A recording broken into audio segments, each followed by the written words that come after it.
Hebrews 6:3. Let's grow up if God is willing. If God is willing. God's will. What is God's will? Thank you, Father, that your will is perfect. And thank you that it is your will for us to be blessed. Turuan niyo po kami, Panginoon, ngayon na pakaunawain ang ibig sabihin ng kalooban ninyo para hindi lang namin ito malaman, makilala, kundi masunod.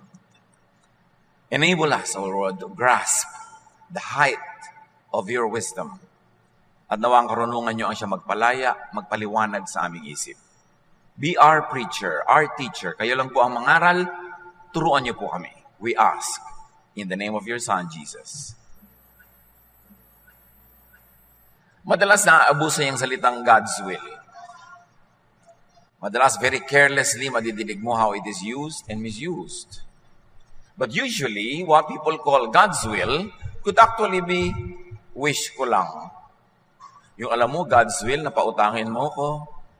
Alam mo, God's will na magamit ko ang bahay mo. God's will na ikaw maglibre pala sa aking birthday. Yung God's will na magkaroon ka ng advantage. At yun ay yung pala, wish ko lang. Andalas, nadidinig mo yan. Kumisa naman, God's will could actually really be guni-guni. Akala lang niya. Alam mo, God's will talaga na magkita tayo ngayong araw na ito. Bakit? Anong mapapala kung nagkita tayo? Ikaw siguro meron. Pero God's will. Could actually, sometimes this word God's will is pakonsuelo de bobo. To make one feel good about something he never wanted. God's will siguro na bumagsak ako sa exam. God's will na hindi ako nasagot ng gustong-gusto kong ligawan. God's will na nalugi ang negosyo natin. At nanay, God's will na nasunog kayo kahapon. Yung, kung ano-ano mga God's will na guni-guni ng mga tao, wish ko lang, o mga pakonsuelo, para lang ma-comfort dahil sa mga kuminsan na ibunga ng mga kapabayaan. Ruth 1:20-21. Sumagot naman si Naomi, huwag na ninyo akong tawaging Naomi. Tawagin niyo akong Mara, sapagkat ako'y pinabayaang magdusa ng makapangyarihang Diyos.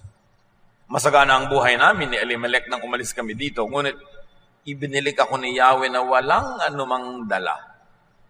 Huwag na ninyo akong tawaging Naomi, sapagkat ako'y binigyan ng makapangyarihang Diyos ng matinding kasawian sa buhay. Ito, ang binabanggit natin, na ano ba yan? Wish ko lang, guni-guni o pakonsuelo de bobo. Talaga? Pinlano ng Diyos na pahirapan si Naomi. Papahirapan ko nga siya, sabi ng Diyos. Paghihirapin ko nga siya. Magdurusa siya. Kasi sabi ni Naomi, eto, pinabayaan kami magdusa ng Diyos. God's will ba talaga yun? O guni-guni niya? O pakonsuelo de bobo niya? Hindi komo sinabi ng isang Bible character ang isang salita. Sabi na ngayon ng Diyos. Isa yan sa dapat nating laging pag-ingatan sa pagbabasa ng Biblia. Maraming karakter dyan. Meron pa nga dyan Ahaz. Meron dyan si Delilah. Meron dyan mismo si Satanas nagsasalita. Hindi lahat ng sinasabi ng mga tao sa Bible, mga karakter dyan, God's Word. The Bible, as a collection, we believe, has the inspiration from God to teach us. But not every sentence or every teaching or every guni-guni of everybody there could be taken as authoritative word of God. Kasi ang dami-daming kapahamakan ng masusuot mo. Sabi nga nung Ahaz kay Eve, you will not die. Namatay sila spiritually. May mga nagsasabing, huwag kang gumawa niyang sasakyan na yan ng pandagat kay Noah. Pero salita ba yun ng Diyos? Si Peter, sabi niya kay Lord, Lord, you will never go to Jerusalem to die there. I will never permit that. That is not good for you to do. Ano sabi ng Lord? Get behind me, Satan. You are not on the side of God, but of men. Samantalang si Satan yung nagsasalita ba? No, si Peter. So hindi ko mo sinabi ng Bible character, God's will, God's word, i-apply mo ngayon sa buhay mo. Paano kung nagbabasa ka, Lord, bigyan niyo po ako ng guidance sa gagawin ko today. Tapos bigla mong nabasa at nagbigti si Judas. Magbibigti ka. Ano po kayang project ang magawa ko? Nabasa mo si Noah gumawa ng ark. Inipon niya lahat ng hayop doon. Gagawin mo dahil kung gawa ni Noah yon. Dapat hindi lahat God's will. Kumisan God's will for others, but does it mean God's will for you? God's will for a certain tribe, for a certain place, in a certain time. Pero may universal will ba yun na applicable to you anytime, anywhere, anyhow? Kaya maraming napapahamak tapos nagtatampo sa Diyos, sinisisi ang Diyos, at pati image ng Diyos namamali dahil sa maling pagbasa ng salita ng Diyos. Usually, what people call God's will could actually be effects of man-made causes. Tumagilid ang isang building sa Taiwan dahil lumindol, God's will o an engineering mistake? Ruth 1:1-2. Nang ang Israel ay pinamumunuan pa ng mga hukom, nagkaroon ng taggutom sa buong bayan. Kaya't ang mag-asawang Elimelech at Naomi ng mga taga-Bethlehem, Judah, ay pansamantala munang nanirahan sa Moab kasama ang kanilang mga anak na sina Malon at Kelion. Ang pamilyang ito ay mula sa angkan ng Ephrata. You see, kaya napunta sila, Naomi, doon sa kabilang lugar, umiwas sila sa tagutom sa sarili nilang bayan. Kaya lang nawili sila, hindi na sila umalis doon at doon sila inabutan ng mga dilubyo. Kaya sinabi ni Naomi, ayan, pinabayaan ako ng Diyos na magdusa. Kung bumalik-balik man sila na maaga-aga sa sarili nilang bayan, malamang na iba ang takbo ng mga pangyayari. So yun nangyari sa kanila, cause and effect. Ano ang kinalaman ng cause and effect sa God's will? Pupuntahan natin yan maya-maya. Proverbs 22:8. Ang nag-ahasik ng kasamaan ay mag-aani ng kamalasan at hindi magtatagal ang kanyang kasamaan. So may cause and effect. Nag-ani ka daw dahil nagtanim ka. So bago mo sabihin God's will, isipin mo muna, cause and effect ba to? Bunga ng aking ginawa. Hindi ako pumasa sa exam dahil hindi ako nag-aral o dahil yung pinag-aralan ko, hindi yun yung itinanong, pero hindi kasi God's will na bumagsak ako. God's will could actually be natural fruit of neglect or inaction. God's will na makunan ako sa aking pagbubuntis. God's will na nagkaroon ka ng miscarriage. Pero dapat isipin mo muna, ano ang dapat mong ginawa na hindi mo ginawa? Ano ang ginawa mong hindi mo dapat ginawa? Meron ba tayong pananagutan sa tinatawag nating God's will? Dahil sabi, alam nga namang sabi ng Diyos, nagbubuntis ka ha, palalaglagin ko yan in 3 weeks. Ganun kaya ang Diyos? Tapos paglalaglas mo, God's will? Pakonsuelo lang ba yan sa ating hindi makaunawang isip? Guguni-guni o wish ko lang? Ecclesiastes 10:18, kung pabaya ang may-ari, ang bubong ay masisira. Kung siya ay tamad, mawawasak ang buong bahay. Dahil hindi inaalagaan, hindi minemaintain, hindi pinapatibay. Ngayon bumagsak sa'yo, God's will? Ang dami natin nadidinig na ganon, sinisira ang puri ng Diyos, na parang Diyos ang kontrabida, Diyos ang nag-iisip ng masama para sa'yo, at kagagawa ng Diyos, pananagutan niya ang mga dilubyo sa ating buhay. Related na related din dito mga kapatid, yung God will provide. Naku, pinaka-abuse na yata na idea yan, God will provide. Anak, gusto mo magpastor? Ano magiging kita mo? Agliit-liit itong church sa pagpapastolan mo. Gusto mo magganito? Gusto mo magsasabihin, anak, God will provide. Gusto mo mag-full-time work, mag-missionary? O kaya, summer missionary ka sa Thailand? Nasaan ang pera mo? God will provide. Ang ibig sabihin pala ng God will provide, manghihingi ako sa mga tao. Magdidilihensya ako o uutang ako. Ngayon, pag nagutom, hindi na kaya nagkaroon, sabihin, ay, God's will, na magutom ako dahil naging missionary naman ako. Walang provision na ginawa, walang ginawang plano. Anak, gusto mo mag-full-time work, gusto mo magpasok, magtayo ka ng negosyo, ng tindahan, paalagaan mo sa kapatid mo o sa asawa mo para may iba ka pang income. Pero mo laging sabihin, God will provide. Kasi, yung pala, daing ka ng daing. Alam niyo yung mga maraming mga religious workers, mga missionary, mga pastor, talagang master's degree sa pagdaing, sa pagpaparinig, sasabing, naku, birthday na nga po sister ng anak ko prayer niya po sana talagang makagkaroon siya ng malaking party at meron po akong vision na isang makakausap ko ang magbabayad sa party. Nung hindi na ngayon makatiis itong tao dahil lagi siyang hinihingan, pinapaningan, sige na nga, ako na nga magbabayad dyan. Sabi niya, God's will. Yung pala, minaniobra niya yung mga pangyayari para yung gusto niya ang matupad. So, minamanipulate lang pala niya yung natural law. Yung natural law, syempre, pag nanghingi ka, nangutang ka, bibigyan ka, o ayaw pa rin, pero ang kulit-kulit mo, para na lang matahimik ka, binigyan ka, natural law yon. But you should remember that natural law is also within God's will.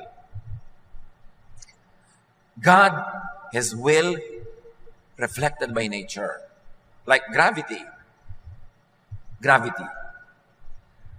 It is God's will that if there is something that has mass and weight, and there is nothing to hold it or to suspend it from falling, malalaglag yan. Gravity yon.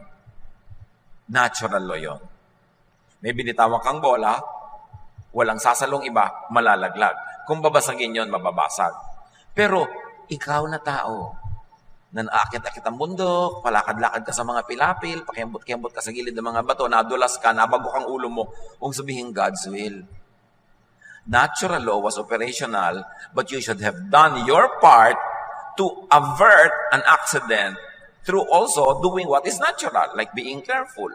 Mag-ingat ka, huwag ka doon dumaan, may iba kang daanan, natural law pa rin yun. So may general, universal law, God's will, which is natural law. But the details of application in people's lives could be affected, could be engineered by your behavior. Because your behavior is also part of natural law. If P, then Q. Nag-iingat ka, therefore hindi ka nadulas. Pero hindi, sasabihin ng Diyos, bukas, maglalakad yan sa gilid ng bundok. Ihuhulog ko siya. Yan ang God's will. Natulog ang napakaraming mga mananampalataya ng Diyos sa isang hotel na walang fire escape. Nagkaroon ng sunog, namatay silang lahat. God's will? O, somebody did not do his homework. Hindi chinek ang mga fire escape. O, dapat hindi doon piniling tulugan.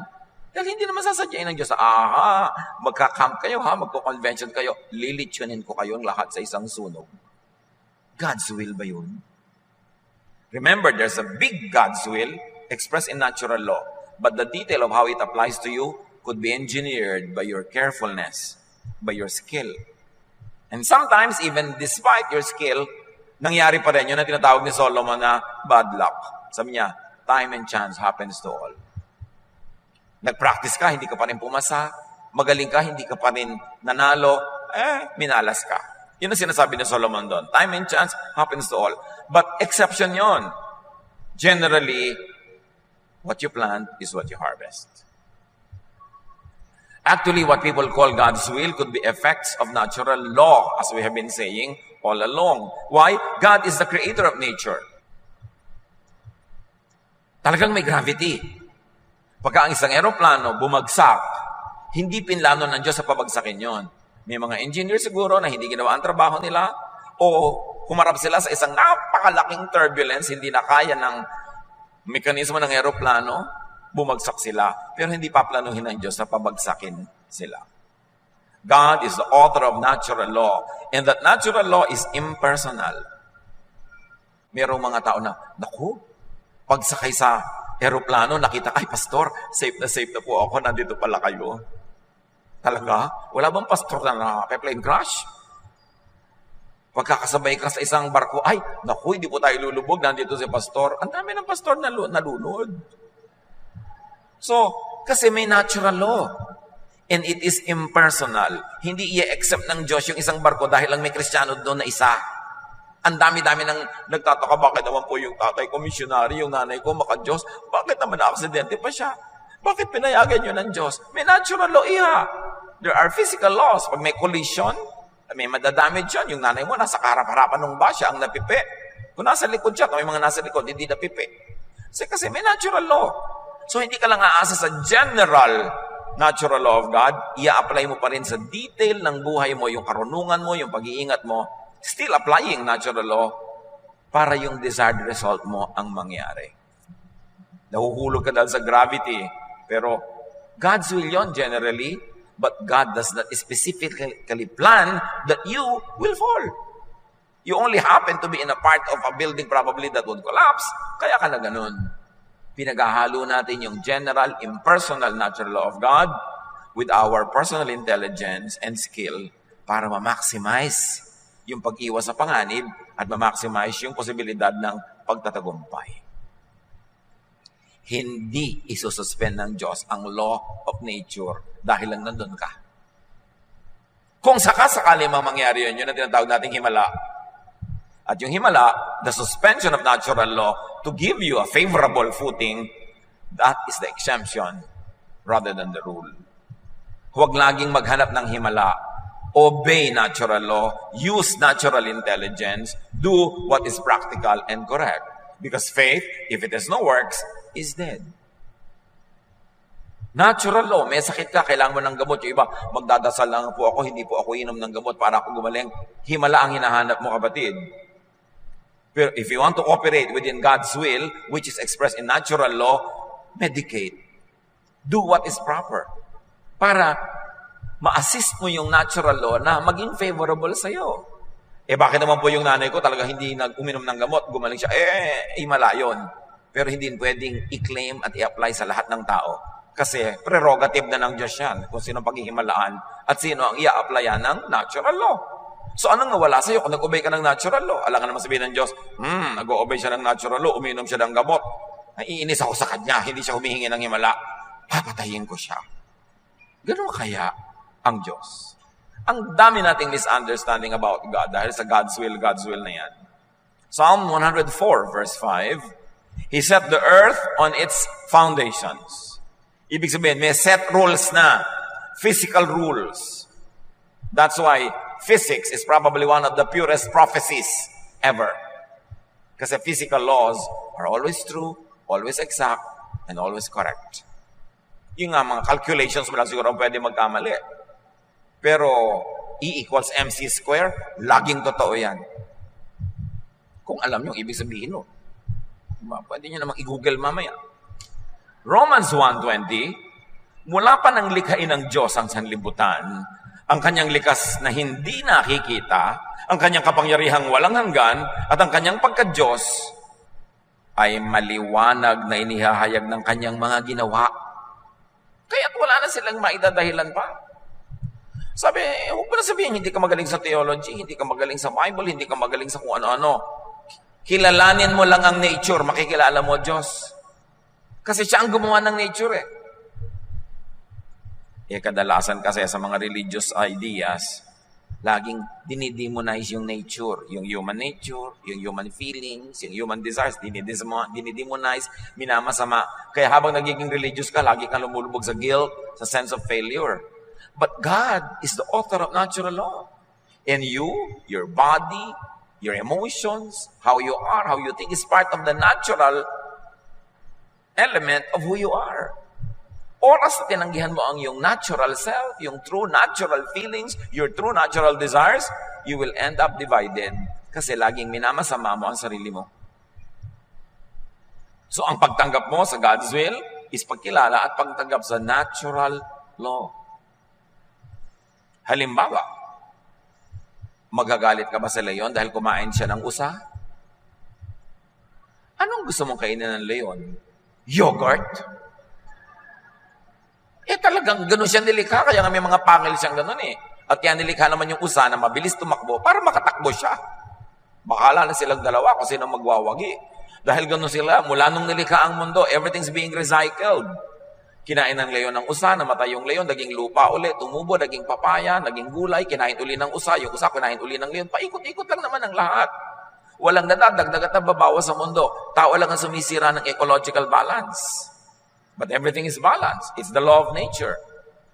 Do not let your religious beliefs go against natural law because the best theology is seen in God's creation. Kaya sabi nga ng Romans 1:20, lahat ng hindi natin nakikita tungkol sa Diyos, lahat ng hindi natin naintindihan, nasa natural law na ginawa niya. Gusto niyo siya maintindihan? Kilalanin ang natural law and the natural processes. Kaya nga naniniwala ako na science could be God's lost prophet. Kasi yan talaga nagbubukas sa atin ng mga mechanics of natural law. Kung paano natin nagagamit ang energy, kung paano natin nagagamit ang iba't ibang sources of power, puro natural laws yan. At hindi yung katakata, at hindi yung anti-God, because it is God who created everything. The earth is the Lord's and everything in it. Colossians 1:16, sapagkat sa pamamagitan niya ay nilikha ang lahat ng nasa langit at nasa lupa. Nakikita man o hindi. Pati ang mga espiritual na kapangyarihan, paghahari, pamamahala, at pamumuno. Ang lahat ay nilikha ng Diyos sa pamamagitan niya ni Jesus at para sa Kanya si Jesus. So to understand Jesus is to understand natural law. Natural law is God's will. God's universal impersonal will for all creation, when God interferes with that impersonal and general law to accommodate your personal wishes, that's a miracle. The suspension of natural law. The fruits of natural law is the undisputed will of God. Genesis 8:22, as long as the earth endures, seed time and harvest, cold and heat, summer and winter, day and night will never cease. It will go on and on and on. But remember, natural law can work against you if you do not work alongside it, if you do not ride on it. Kaya kung mga magsasaka, lalo ng mga palay, harvest time na yung iba, hindi ka pa nag-harvest ngayon, next week pa, ay nako, lagot ka. Kasi oras na naubos yung mga palay ng kapitbahay mo, yung mga dagang kumakain nun, wala nang ibang kakainin, kundi yung sayong natira. Lahat pupunta sa bukid mo, ubos ang palay mo. Kaya may time for everything. Hindi mo pwedeng sabihin, Lord, di po ba anak niyo ako? Di po ba naglilingkod ako sa inyo? Next week na po ako mag-harvest ng palay. Pigilin niyo po ang lahat ng daga. Natural law, nagugutom yung daga. Natural law, nandun yung palay mo. Sa palagay nyo, naturally, what will happen? Hindi yung palay mo kakainin. Huwag niyo paghimalain ng Diyos kung pwede namang sumunod na lang kayo in an ordinary way. I-respect niyo yung natural law. Tag-ulan, alam mong babaha sa mga gilid ng ilog, kahit gaano kakabanal, aanurin ka doon. Kailangan kang umalis doon. Hindi yung inanod ka, sabi mo, ay God's will. God's will, yes, in a general sense that nature will cause a flood to happen, and anything that the flood can carry together with it will be carried no matter if it includes you. So, general will pa rin ng Diyos, pero hindi pinlano ng Diyos na pagbaha, ipapaanod ko tong si Ana, o si Santos, o si ganito, kasi nandun ka.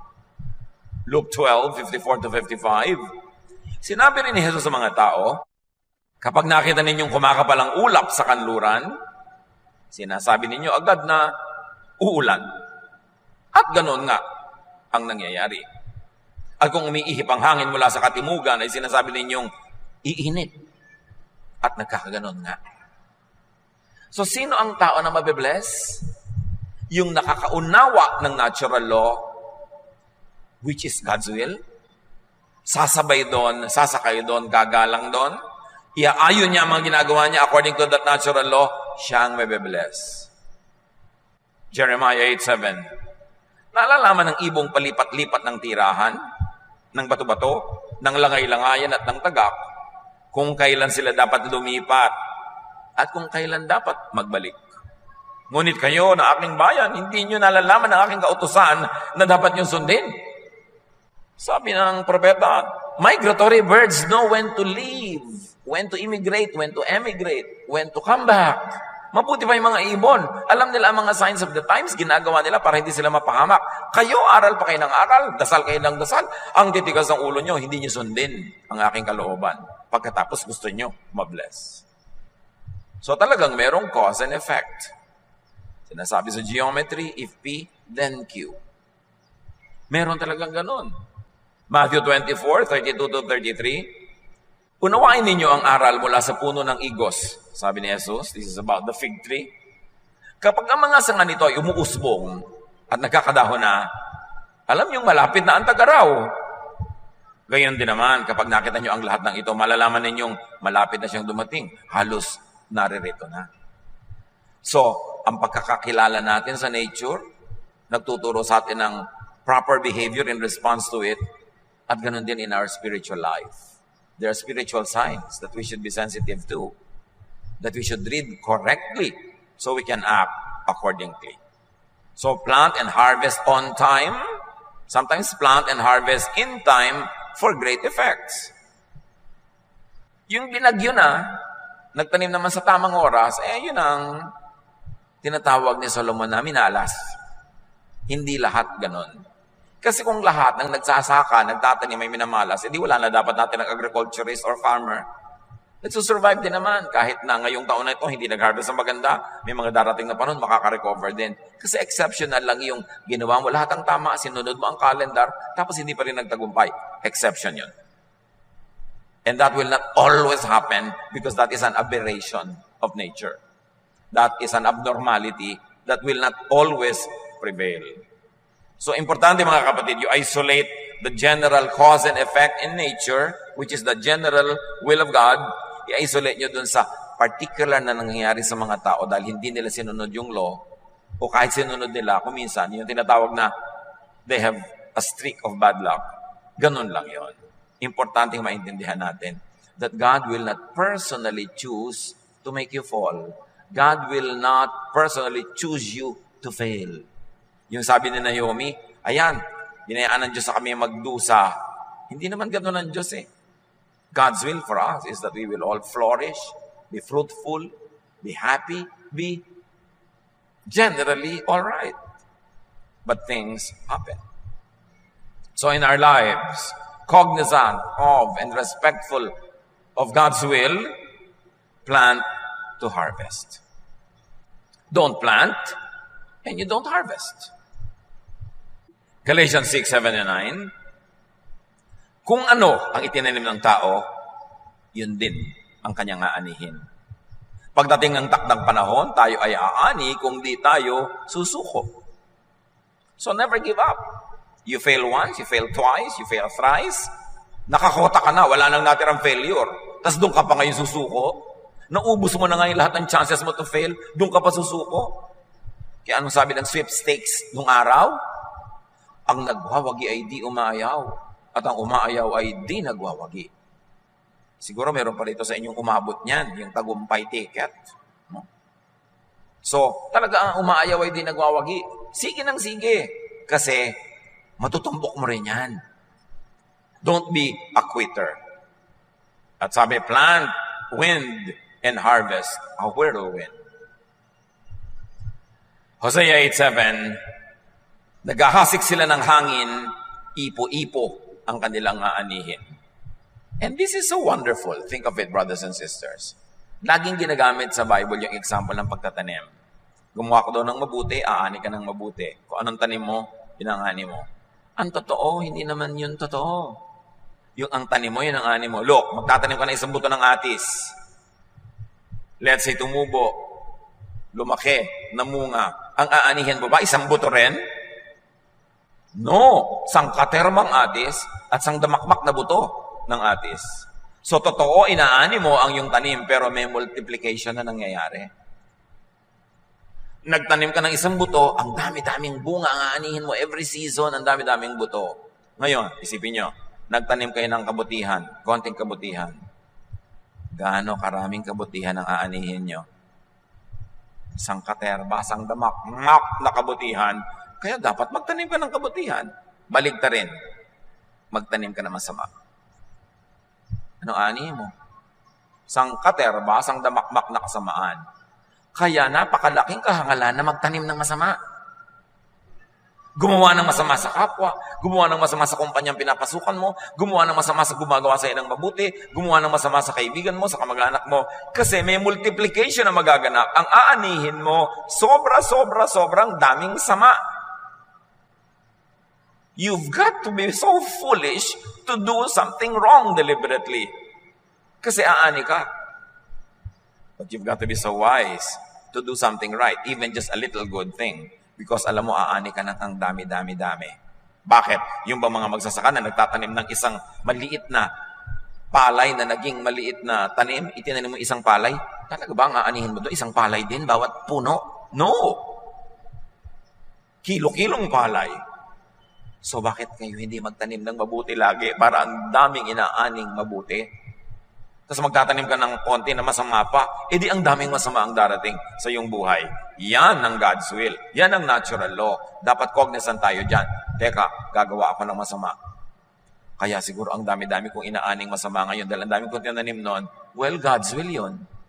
Pero hindi sinabi ng God na sa year 2018 na dadago ka ng kutakot na mga hirap sa buhay kasi gusto ko lang.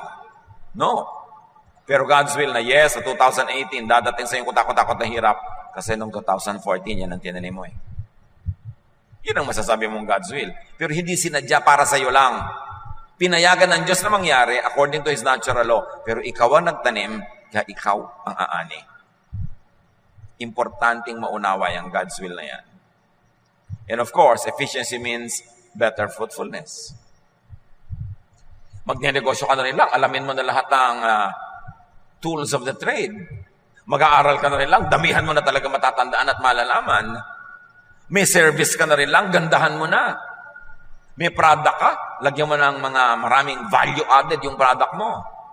Lahat nagtitinda ng mga puto, yung sa'yo, dagdagan mo ng food spa. Ay, ang daming bibili ng puto mo. Kasi habang kinakain nila, may food spa ka. Value added is important. The more efficient you are, the more skillful, the better fruits. God's will yon. Pero kung sabihin, naku, ang hina-hina ng benta ko, God's will. Tingnan ka lang kasi mukha kang Biyernes Santo, siyempre sa iba na bibili. Yung pupunta sa tindahan mo, bibili na, hindi ka tumitingin, text ka ng text sa ganon. Ay, ayoko na dito, sa kabila na ako. Ay, sa kabila, nag-games din. Ang daming ganon na, mga tinderang text ng text. Na alam mo, pinagbabawalan ng may-ari ng tindahan dahil sa loob ng bulsa nagte-text sa ganon. Kasi hindi mo naasikaso ang bibili. Kung may gagawin kayo mga kapatid, do it lovingly, passionately, dramatically, beautifully, at siguradong uulanin kayo ng pagpapala. Kasi kung anong tanim, siyang ani. So ang tanong, anong inaani nyo ngayon? Tanim nyo yan. Tanim nyo yan. Kung minsan man, hindi ko nagtanim, pero yung asawa mo siya ang nagtanim, naging asawa ka, dinadamay ka na ngayon sa ganda ng ani. Pero kung minsan naman, ang dami niyang inutangan no, napangasawa mo ngayon, ikaw ang sinisingil. God's will pa rin yun. Kasi, siya ang pinakasalan mo. Kaya pinipili mo rin nagkakadamay-damay tayo sa buhay. Huwag kayong gagawa ng half-hearted. May isasubmit kang project sa school, yung baba-baba ng grade. Napagod ka na rin lang, ganda mo na. Ngayon, nagbebenta ka ng insurance, nagbebenta ka ng kung ano, kotse. Alam mo naman, sa 100 presentations, baka 5 lang yung bumili. So gusto mo ng 50 bibili, kumuha ka ng ilang libong presentation. By virtue of statistics, marami kang makukuha dyan. Pag may gagawin kayo, do it passionately. Do it lovingly. Sabi nga, do it as you are doing it for the Lord. Because you are doing it for the Lord. Not meaning na siya ang makikinabang, kundi sinasakyan nyo ang natural law na siyang may gawa, therefore it is high worship. To observe and respect natural law is high worship because you are observing the law of the one who made the earth and everything in it. Ecclesiastes 11, 1-2. Ito ka sa paggagawa ng maraming presentations. Maghagis ka ng tinapay sa gitna ng karagatan at may mapapakinabangan ka pagdating ng araw. Hatiin sa 7, sa 8, ang kalakal mo pagkat di mo masisiguro kung ano ang kasamaang mangyayari sa mundo. Figure of speech. Sa pangangalakal daw, magpadala ka ng maraming barko, magpadala ka ng maraming trade. Damihan mo kasi hindi mo alam kung alin na magkiklik dyan eh. So kung 2 lang, 3, buhay ka pa rin. Pero kung nag-click lahat, di imagine, ang daming na-multiply. So ganon, kailangan diversify a little bit, but not too much. Meron ka dito, meron ka doon, kasi you don't know what will be blessed. Don't put all of your eggs in one basket. Meron ka dito, meron ka doon. Para kung ano man ang mangyari, meron kang hanap buhay. Kaya yung mga laging may bukid lang sila sa probinsya, kung minsan nagkaroon ng salot, baha, o kaya walang ulan, gutom na sila, pero maganda kung meron din silang konting negosyo sa syudad na hindi dependent masyado sa nature. Commerce, trading, whatever. Meron ka dito, meron ka doon. Mga pamilya, dapat hindi lang isang tao ang kumikita, tapos ang lahat kumakain. Para ba't, kung namatay yun, nagkasakit yun, di gutom na kayo lahat. Dapat maraming income na pinanggagalingan. Yung sasabing, throw your bread, cast your bread upon the waters. Invest in this, invest in that. You don't know which one will flourish. That is natural law. Ecclesiastes 11:6. Sa umaga, inihahasik mo ang iyong binhi. Hindi ka tumitigil sa paggawa hanggang gabi, sapagkat di mo tiyak kung alin ang magbibigay sa iyo ng tagumpay. O kaya'y umaasa kang lahat, ay iyong papakinabangan. Nagtanim ka na, pagkatanim mo, may iba ka pang ginagawa. Yung parang Lady of Proverbs 31. Nagkakalakal, nagpo-produce, may ginagawa. Kasi hindi mo naman alam kung alin magkiklik. Paano ka nag-click lahat? Di ang saya ng buhay. sumakay sa general and universal natural law and will of God, pagkatapos umasa manalangin na yung personal effect nito sa buhay mo ay maging kapakinabang sa iyo. Ecclesiastes 11, 3-4. Kapag ang ulap ay maitim na di makaya ang hangin, nagiging ulan itong bumubuho sa daigdig. Kung saan nakahapay ang punong kahoy, ay doon ito mabubuwal. Ang naghihintay sa pagtigil ng hangin ay di kailanman makapaghahasik ng kanyang binhi. At ang nag-aalala sa patak ng ulan ay di makakapag-ani. Pag daw sobra ka matatakotin, ayaw mo mag-risk, ayaw mo magtanim dahil baka bumagyo, baka ayaw mo mamuhunan, baka ka malugi, ayaw mong sumubok sa isang trabaho dahil baka ka mabigo, wala nga mangyayari sa buhay mo. Hindi lahat ng pagtatanim ay may ani, pero ang lahat ng hindi pagtatanim, tiyak na walang ani. Kaya tanim ka ng tanim, and you calculate your risks, you minimize your risk, but you take the risk nevertheless. Because the general law of nature is that nagtanim ka, aani ka. God's will means natural law. Cause and effect. More personally, God's will could mean the result of doing what can be done. Hindi mo lang iaasa sa natural law, you will engineer natural law. Like the rivers are being engineered through dams, the wind is being engineered through wind power. May engineering na nangyayari. Hindi yan interference with God's will. Yan ay pag-unawa ng God's will at pagsakay dito to your advantage. But sometimes also, tulad na sinasabi minalas o sinuwerte ni Solomon, God's will could be the result in spite of what you do. Nag-aral ka naman, hindi ka pumasa. Permissive will. Kasi hindi mo lang natsyempohan. Ipinagdasal mo pero hindi nagtagumpay, bihira yon. Pero nangyayari talaga yun. Huwag ka magtaka, huwag ka magtampo, just keep trying. Dahil sabi nga, cast your bread upon many waters. Pagkatanim mo ng isa, may gagawin ka pang iba. Ecclesiastes 9:11. Sabi ng Solomon na pinakamatalinong tao sa lahat. Ito pa ang isang bagay na napansin ko sa mundong ito. Ang mabilis ay di siyang laging nananalo sa takbuhan. Ni ang malakas ay laging nagwawagi sa digmaan. Ang matatalino ay di laging nakakasumpong ng kanyang mga kailangan. At di lahat ng marunong ay yumayaman. Napapansin ko rin na di lahat ng mga may kakayahan ay nagtatagumpay. Lahat ay dinaratnan ng malas. Ecclesiastes 9:11. So kung minalas ka lang ngayon, hindi ka pinagkakaisahan ng Diyos Ama at Diyos Anak at Diyos Espiritu Santo. Pagka hindi ka nagtagumpay, hindi ka tinitikis ng Diyos, nagkataon. Merong hindi tumugma sa ginagawa mo at sa natural law. Subukan mo uli.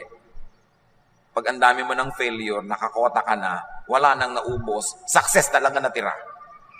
Kaya dapat binubuo mo ang loob mo, tinitibayan mo ang loob mo, huwag kang susuko.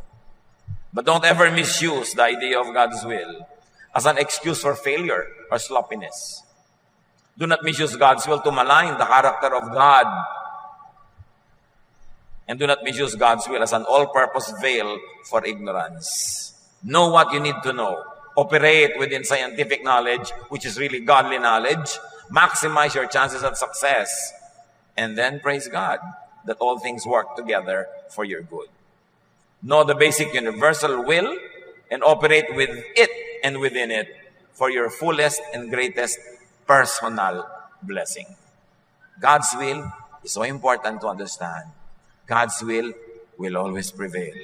So operate your life within God's will by knowing what God's will really is. Dear Lord, thank you that your will for us is that we will be fruitful and happy and peaceful, joyful, and abundant. Salamat, Panginoon, ang kalooban nyo. That no eyes have seen, no ears have heard what you have prepared for those who love you. Teach us, Lord, to always be encouraged and empowered by that reality. And also teach us to respect nature, to respect the law of nature, to increase our knowledge, and then be wise in the process so that we can make the most out of life. Pag bulay-bulayan natin mga kapatid ang lahat ng ito, kung paano i-apply sa ating mga buhay-buhay. Lord, continue to speak with your people in a very personal way. Give each one a very personal application of your teaching today.